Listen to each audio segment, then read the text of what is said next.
அதனால என்ன பண்ண முடியுமோ நான் பொதுச் செயலாளர் நான் சொன்னேனா? ஐயோ வேணாம் தெய்வமே. ஊடக உறவுகளுக்கும் மேடையில் இருக்கக்கூடிய பெரியவர்களுக்கும் அத்துணை பேருக்கும் வணக்கம். தனித்தனியா பேர் சொல்ல நேரம் இல்ல, தப்பா எடுத்துக்க வேண்டாம். தம்பி தங்கதுரை பேசும்போது இங்க சொன்னாரு, அரசியல் பிரமுகர்கள் நிறைய பேர் வந்திருக்காங்கன்னு நம்மள சொன்னாரு. இல்ல நீ நிறைய பேசிட்ட, பேச விடக்கூடாது. உண்மையிலேயே அரசியல் பிரமுகர்களா நாங்க இங்க வரல.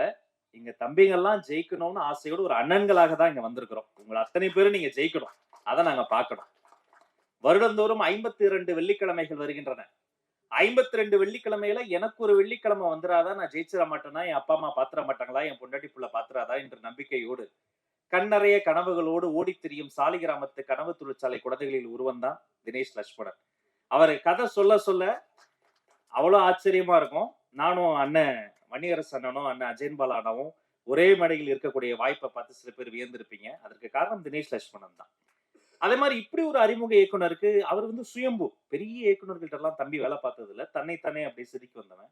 அவர் சொன்ன கதையை நம்பி இத்தனை பெரிய ஒரு ஒரு முடிவை எடுத்த தேசப்பற்று மிக்க நடிகர் mister Arjun sir. Thank you so much sir.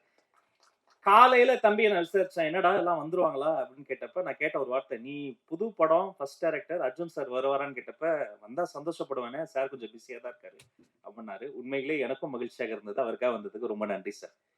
அவரை பத்தி நிறைய நீயே ஒரு கோனார் நோட்ஸ் போற அளவுக்கு பேசிட்ட. நடிகை ஐஸ்வர்யா ராஜேஷ் நடிகைக்குன்னு போட்டப்பட்ட எந்த வட்டத்துக்குள்ளும் அடங்காமல் சிறகடித்து பறக்கக்கூடிய ஒரு சுதந்திர பறவையா தான் அவங்கள பாக்குறேன். அவங்களுடைய உழைப்பு ரொம்ப பெருசு. அதுக்கு மேல சொன்னா கதையை சொன்னீங்கன்னு அவர் கோச்சுக்குவாரு. நான் ரொம்ப வியந்தது இந்த படத்தில் குழந்தை நட்சத்திரமாக நடித்த பேபி அனிகா. அவங்களுக்கு ஒரு அரங்கம் நிறைந்த பாராட்ட தந்தாகணும். பிரவீனுடைய அம்மாவா நடிச்சாங்க. எல்லாருமே நம்ம தம்பி ராகுல் பிரான்ஸ்டர் நல்லா தொழில் கத்துக்கிட்ட வந்த உடனே ஒரு பெர்ஃபார்மன்ஸ் பண்ணி ரொம்ப ஒரு மகிழ்ச்சியான ஒரு குடும்ப நிகழ்வா தான் அதை நான் பாக்குறேன். ஏன் குடும்பம் நான் சொல்றேன்னா, எல்லா குடும்பத்துக்கும் ஒரே ஒரு சிந்தனை தான். என்னது? நம்மளை பத்தி எல்லாம் கவலைப்பட்டிருக்கோமா? இல்ல. நம்ம குழந்தைகளுக்கு எப்போதுமே இன்பம் நிலைக்கணும், துன்பம் நெருங்கக்கூடாதுன்னு நினைப்போம். இப்ப பெரியவங்களுக்கு ஒரு பிரச்சனை வைங்களேன், அதுல கூட யாருக்கு பெரிய பாதிப்புனா வீட்டுல இருக்க குழந்தைகளுக்கு தான். ஒரு குழந்தைக்கு பாதிப்பு வந்தாலும் யாருக்கு பாதிப்பு? அந்த குழந்தைக்கு தான். பெரியவங்களுக்கு வந்தாலும் குழந்தைக்கு, பேரண்ட்ஸ்க்கு வந்தாலும் குழந்தை, வீட்டுக்கு பாதிப்பு வந்தாலும் அந்த குழந்தைக்கு தான். அப்ப மகிழ்ச்சிகரமான ஒரு குழந்தைகள் வாழக்கூடிய ஒரு மகிழ்ச்சிகரமான அட்மாஸ்பியராக நம்முடைய வீடும் இந்த நாடும் இருக்கணும்ன்ற ஒரு கருப்பொருள் இருக்கு பாருங்க. அதுக்காகவே தினேஷ் லட்சுமணனுக்கு ஒரு அரங்கம் நிறைந்த கைத்தட்டல தரணும். அந்த சிந்தனை, அந்த கருப்பொருள். நான் படம் பார்க்க போனப்ப நானும் வன்னித்தோழரும் உட்காந்து பேசிக்கிட்டு இருந்தோம். பயங்கர அடிதடியா தான் போச்சு, திருடலா போச்சு. என்னமோ பண்ண போறாரு, என்னென்னமோ வந்தது. அப்புறம் கொஞ்சம் கொஞ்சம் போகும்போது திடீர்னு அண்ணன் வேலராமூர்த்தி அண்ணன் வந்தாரு. அப்புறம் ஐஸ்வர்யா அவங்க வந்தாங்க. அப்புறம் பிரவீன் அவருடைய கேரக்டர் ஒண்ணு ஒண்ணா போக போக வெறும் பிரீச்சியா இல்லாம அது ஒரு நூல் பிடித்ததை போல மிக செய்நேர்த்தியாக சொல்ல வேண்டியதை சொல்ல வேண்டிய அளவு சொல்லி நம்மை சிரிக்கவும் வைத்து சிந்திக்கவும் வைத்து இசையமைப்பாளர் தொடங்கி கேமராமேன் தொடங்கி ஆர்ட் டைரக்டர்ல இருந்து ஸ்டண்ட் மாஸ்டர் அவர் வந்திருக்காரு. அவர்ல இருந்து இங்க வந்து நம்ம மண்ணின் மைந்தர் டைரக்டர் பிரபாகர் என்று சொன்ன அந்த பேருக்கே உங்க மேல எங்களுக்கு காதல். இத்தனை ஒரு ஒரு செய்நேர்த்தியோட ஒரு 4-5 படம் எடுத்தால் வரக்கூடிய ஒரு முதிர்ச்சி தம்பி தினேஷுக்கு இந்த வயதிலேயே கூடியிருப்பது மகிழ்ச்சி. இந்த படம் ஜெயிக்கணும். தீயவர் குலை நடுங்கன்னு பேர் வச்சிருப்பாருங்க. உண்மையிலேயே வன்முறை செய்யறவங்க, ரவுடிஸ் அவங்க எல்லாம் செஞ்சுட்டு தைரியமா போயிடுறாங்க. ஆனா மக்கள் வந்து நாம வந்து அஞ்சுகிட்டே இருக்கணும். அப்படி இருக்கக்கூடாது. தப்பு செய்யறவங்க தான் இனி அஞ்சணும். இதை போன்ற படைப்புகள், படங்கள் பாடங்களாக மாறணும். தீயவர்கள் மட்டும் குலை நடுங்கணும். குழந்தைகளுக்கு ஒரு பாதுகாப்பான உலகத்தை நாம் உருவாக்கணும். இந்த படம் வெற்றி பெறுவதற்கு தயாரிப்பாளர் தொடங்கி அத்தனை பேருக்கும் வாழ்த்துக்களையும் சொல்லி, டைரக்டர் இல்லாம கூட ஒரு சீன் ஒரு ஷாட் நம்ம எடுத்துடலாம். அசிஸ்டன்ட் டைரக்டர்ஸ் இல்லாம ஒரு ஷாட் கூட எடுக்க முடியாது. இந்த துணை இயக்குநர்கள், அசிஸ்டன்ட் கேமராமேன்ஸ் அத்தனை பேருக்கும் நன்றி சொல்லி பாராட்ட சொல்லி வாழ்த்தி விடைபெறுகிறேன். நன்றி, வணக்கம். தீயவர் குலை நடுங்க என்கின்ற இந்த திரைப்படத்தின் இயக்குனர் மரியாதைக்குரிய தம்பி தினேஷ் லட்சுமணன் அவர்களே, இதுல ஹீரோ யாரு ஹீரோயின் யாரு என்கின்ற அடிப்படையில், அதாவது ஹீரோயின் தான், ஆனா வந்து படம் முழுக்க வந்து ஹீரோவாவே வந்து நடிச்சு கலக்கியிருக்கின்ற மரியாதைக்குரிய ஐஸ்வர்யா ராஜேஷ் அவர்களே, ஆக்ஷன் கிங் அர்ஜுன் சார் அவர்களே, தயாரிப்பாளர் மரியாதைக்குரிய அருள்குமார் அவர்களே, இதற்கு முன்பு இங்கே பேசி வாழ்த்தி அமர்ந்திருக்கின்ற தமிழக வெற்றி கழகத்தினுடைய மரியாதைக்குரிய கொள்கை உறுப்பு செயலாளர், சரியா சொல்லிட்டேனா? துணை துணை பொதுச் அது தப்பாக தான் சொல்கிறேன். துணை பொதுச் செயலாளர் மரியாதைக்குரிய தோழர் ராஜ்மோகன் அவர்களே, இயக்குனர் என்னுடைய நண்பர் மயிலாஞ்சி அஜயன் பாலா அவர்களே, இயக்குனர் எஸ்ஆர் பிரபாகரன் அவர்களே, மரியாதைக்குரிய தோழர் தயாரிப்பாளர் PL தேனப்பன் அவர்களே, தோழர் தங்கதுரை அவர்களே, இந்த திரைப்படத்தில் பங்கேற்ற அத்தனை பேருக்கும் முதலில் நான் சார்ந்திருக்கின்ற விடுதலை சிறுத்தைகளின் சார்பில் எல்லோருக்கும் என்னுடைய வாழ்த்துக்களை தெரிவித்துக் கொள்கின்றேன். இந்த தீயவர் குலை நடுங்க என்கிற அந்த கதை, அந்த டைட்டில் பற்றி 2 பேரும் சொல்லிட்டாங்க. இன்னைக்கு தமிழில் பேர் வைக்கிறதே ரொம்ப கஷ்டம். கலைஞர் அவர்கள் இருக்கும் பொழுது தமிழில் பேர் வச்சு அதற்கு வரி விலக்கு டேக்ஸ் ஃப்ரீ, என்ன சார், டேக்ஸ் ஃப்ரீ பண்ணுறதாக சொன்னாங்க. அது அப்படியே அன்றைக்கு அந்த சூழலில் அந்த அன்றைக்கு கலைஞர் அவர்கள் அதை நடைமுறைப்படுத்தினார்கள். இன்றைக்கு அவருடைய அருமை மகன் ஆட்சியில் இருக்கிறாரு. ஆகவே இந்த தீயவர் கொலை நடுங்க என்கிற அந்த படத்தின் மூலமாக அரசுக்கு நாங்கள் வைக்கக்கூடிய கோரிக்கை, இப்படியான தூய தமிழில் பேர் வச்சா அந்த படத்திற்கு டேக்ஸ் ஃப்ரீ பண்ணணும் அப்படிங்கிறது விடுதலை சிறுத்தைகளின் சார்பில் நாங்கள் கோரிக்கை வைக்கிறோம். ரொம்ப முக்கியமாக நான் பார்க்குறேன். ஏன்னா இன்னைக்கு ஆங்கில முகம், ஆங்கிலம் கலப்பு அப்படிங்கிறது இருக்குது.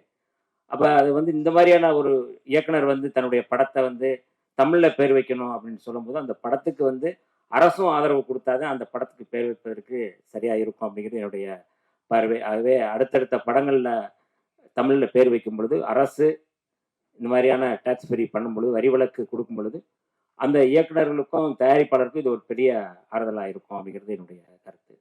அடுத்து இந்த திரைப்படம் நானும் நம்முடைய தோழர்கள் எல்லாரும் நாங்கள் படம் பார்த்தோம்.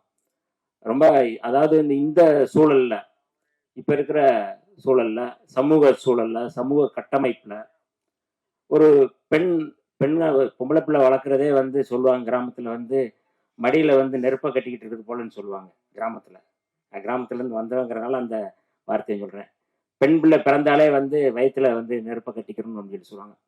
அப்படி தீயவர்கள் ஆணாதிக்கம் உள்ள இந்த சமூகத்தில் குழந்தைகளை பாதுகாப்பது அப்படிங்கிறது ரொம்ப முக்கியமாக நான் பார்க்குறேன். அப்போ இந்த படத்தில் அதான் சொன்னேன், ஹீரோயின் ஹீரோ ரெண்டுமே மரியாதைக்குரிய நம்முடைய ஐஸ்வர்யா ராஜேஷ் அவர்கள் தான். ஒரு அதாவது அதிகார வர்க்கத்தில் இருப்பவர்கள் எப்படியெல்லாம் தன்னுடைய இவ்வளவு மோசமாக செய்கிறாங்க, பிள்ளைகளை செய்கிறாங்க, அவங்களை எப்படியெல்லாம் பாதுகாத்துக்கிறாங்க, அதை எப்படி காவல்துறையும் அதிகார வர்க்கமும் எப்படி அவர்களுக்கு ஆதரவாக இருக்கிறாங்க. அப்போ இவர்களுக்கு பாதுகாப்பு அப்படிங்கிறது நமக்கு நாமே பாதுகாப்பது தான். பெண்கள் இன்னைக்கு பெண்கள் அரசியலமைப்பு சட்டத்திலே பெண்கள் 1000 வைத்துக் கொள்ளலாம் இருக்கு. அதுவே அரசியலமைப்பு சட்டத்தில் இருக்கு, பெண்கள் தன்னை பாதுகாத்துக் கொள்வதற்கு. ஆக இப்படி அதாவது குழந்தைகளை பாதுகாப்பதற்கு, பெண்களை பாதுகாப்பதற்கு அப்படிங்கிறது வேற யாரோ வரணும்னு அவசியம் இல்லை. நம்மளே அதை பாதுகாத்துக்கிறணும், நம்மை நாமே தற்காத்துக் கொள்ள வேண்டும் என்கின்ற அடிப்படையில் தான் இந்த கதை களம் உருவாக்கணும். முழுமையாக நம்ம சொன்னோம்னா அதுக்கடுத்து நிறையா அது தவறாக போயிடும். அதிகார வர்க்கத்துக்கு எதிராக காவல்துறை போன்ற சட்டம் ஒழுங்கை பாதுகாக்கக்கூடியவர் கூட இதை பாதுகாக்க முடியவில்லை. அப்போ இவர்களே இன்னைக்கு பெண்களே அதை பழி வாங்குறது, பெண்களே அதை ஹீரோயினாக இருந்து பண்ணுறது அப்படிங்கிறது உண்மையை மிக சிறப்பாக நடிச்சிருக்கிறாங்க மரியாதைக்குரிய ஐஸ்வர்யா ராஜேஷ் அவர்கள். தெலுங்கு படங்கள்லேருந்து வந்தால் அவங்க விஜயசாந்தி போன்ற படங்கள் வந்தாங்கன்னா அதை ஆதரித்து ஆகவோன்னு சொல்கிறவங்க நம்முடைய ஊரில் இப்படி ஒரு படம் ஹீரோயின் சப்ஜெக்டாக ஆக்ஷன் ஹீரோவாக வந்திருக்கிறாங்க. ஆக்ஷன் கிங் பக்கத்துலேயே ஆக்ஷன் ஹீரோயின் இருக்கிறது உண்மையாகவே இந்த உண்மையிலே நீங்கள் படம் பாருங்க, அப்படியே ஒரு அமர்க்கலமாக பண்ணியிருக்காங்க. ஏற்கனவே அவர் திட்டம் 2ன்னு நினைக்கிறேன் அந்த ஒரு படம் பண்ணியிருந்தேன், ரொம்ப பிரமாதமான படம். அப்பயே நாங்கள் அந்த படத்தை பற்றி நான் எக்ஸில் எழுதியிருந்தேன். திட்டம் 2 படத்தை அது ஒரு முக்கியமான படம். அதாவது ஹீரோ ஹீரோயின் தாண்டி அந்த கதைக்களத்தை தன் கட்டுப்பாட்டில் வச்சுட்டு அதை எக்ஸ்போஸ் பண்ணுறதுங்கிறது இருக்குல்ல, அது மிக முக்கியமான கதைக்களமாக நான் பார்க்குறேன். நான் இன்னைக்கு சாதி ஆணவ படுகொலைகள் நிறைய நடக்குது, பெண்களுக்கு நிறைய பாதிப்பு இருக்குது, பெண்களுடைய பாதுகாப்பு குறித்து கேள்வி இருக்கின்ற சூழலில் இப்படியான படம் அப்படிங்கிறது, தீயவர்கள் குலை நடுங்கணும் அப்படின்னா பெண்கள் எல்லோரும் இன்னைக்கு தன்னைத்தானே பாதுகாத்துக் கொள்வதற்கான நடவடிக்கைகளில் ஈடுபட வேண்டும் என்பதை அந்த படத்தினுடைய கதைக்களமாக நான் பார்க்குறேன். ஆகவே இந்த படத்தை தயாரித்த இயக்கிய தினேஷ் ஒரு இன்னும் குறிப்பாக இந்த படம் எடுத்து 2 ஆண்டுகள் ஆயிட்டதாக 2 வருஷமா ஆயிட்டதாக சொன்னார். ஆனால் இன்னைக்கு இந்த படத்தை லான்ச் பண்ண ஆடியோ லான்ச்சில் மரியாதைக்குரிய ஆக்ஷன் கிங் அவர்களும் நம்முடைய ஆக்ஷன் ஹீரோயின் அவர்கள் 2 பேருமே இன்னைக்கு வந்திருக்கிறாங்க. பொதுவா படம் நடிச்சிட்டாங்கன்னா அவங்க அதோட போயிடுவாங்க. அது அந்த படத்துக்கும் நமக்கு எந்த சம்பந்தம் இல்லைன்னு நினைச்சிட்டு போயிடுவாங்க. ஆனால் இப்படி ஒரு படத்தை வந்து வெற்றிகரமாக ஆக்க வேண்டும்.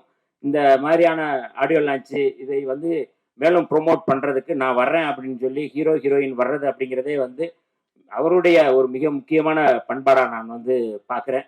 அதற்கு முதல்ல நம்ம வந்து அவர்கள் ரெண்டு பேருக்குமே நம்ம வந்து கரவொலி எழுப்பி அவர்களுக்கு வந்து வாழ்த்துக்களையும் நம்முடைய நன்றியையும் தெரிவித்துக் கொள்வோம். இந்த படம் வெற்றி பெற வேண்டும். அடுத்தடுத்த படங்களை மரியாதைக்குரிய தினேஷ் அவர்களும் தயாரிப்பாளர்களும் அடுத்து இந்த படம் வெற்றி பெறஞ்சு 2 பேருமே சேர்ந்து இன்னொரு படம் பண்ண வேண்டும் என்று கேட்டு இசையமைப்பாளருக்கும் நான் வந்து வாழ்த்துக்களை தெரிவித்து விடைபெறுகிறேன். விடுதலை சிறுத்தைகளின் சார்பில் இந்த படம் 100 நாட்கள் ஓட வேண்டும் என்று வாழ்த்தி விடைபெறுகிறேன். நன்றி, வணக்கம்.